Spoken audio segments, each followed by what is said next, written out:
Coming at you full-fledged, it's your boy Regg, with another video for y'all, man. Welcome, YouTube.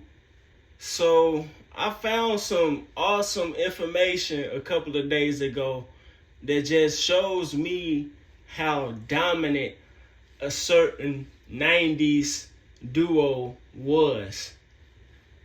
In terms of players with the highest amount of double-doubles in league history, Utah Jazz legends Karl Malone and John Stockton occupy two of the top 10 all-time positions. Now, no disrespect to Russell Westbrook's averaging of the triple-double his 4 years, I think it was 2017 and 2021, he averaged a triple-double. But the triple-double is, in this league, in this style of basketball, it's kind of, if you're a certain type of player in a certain system, it's an overrated stat is what I'm saying in this era. But the double-double is just as, if not more, effective. And these two, again, are at the top of the list. One with rebounds and points and one with assists and points. Malone, who played 19 seasons in his career, recorded the second highest number in double-doubles with 814, sitting right behind fellow Hall of Fame power forward Tim Duncan. Interestingly enough, Malone wasn't the dominant glass cleaner you think he'd be. Standing at 6'9", the mailman only averages 10.1 boards for a career. His highest per game was in his third season, where he grabbed 12 in the 87-88 year. To add to that, Malone failed to average double figures in rebounds in the last 6 years of his career. In 12 of his 19 active years, Malone also averaged at least 25 points, with the highest coming in 1990, where he averaged 31 points per game. And I believe the record for most seasons averaging at least 25 is held by LeBron James, who has 19. I think the second is KD with like 17 probably, and Kobe with like tied with Malone with 12. For John Stockton, out of the 10 positions that occupy this list, there's 3 power forwards, 4 centers, and 2 small forwards.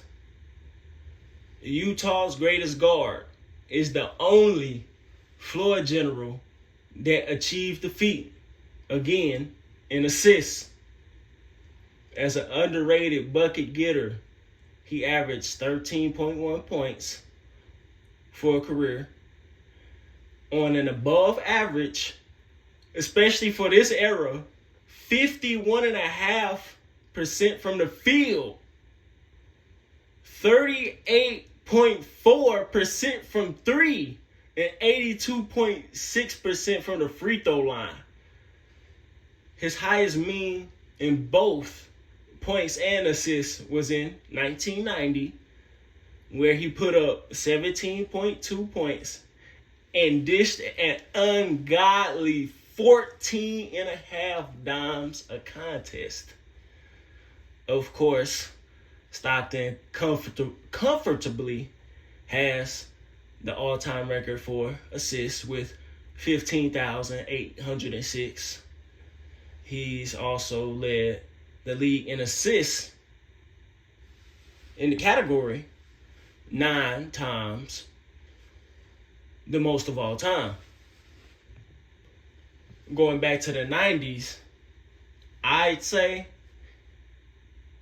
The Utah Jazz experienced one of the tougher time periods in the Western Conference. In my opinion, the Jazz of the 90s are the best definitions of uncrowned champions in NBA history. Think of it this way. If the last minute in Game 6 of the 98 finals never happened, we have no idea how Game 7 would have ended. It's only so much containing Dennis Rodman could do with Malone. Not to mention, Scottie Pippen was ready to phone it in. He was ready to phone it in, especially if they didn't win it when they did. Scottie Pippen was ready to use the back as an excuse. He was still on that bitter shit with Jerry Krause and Reinsdorf and to someone Michael Jordan. He was about to quit, so they had to win at that moment. So if that never happened, who knows?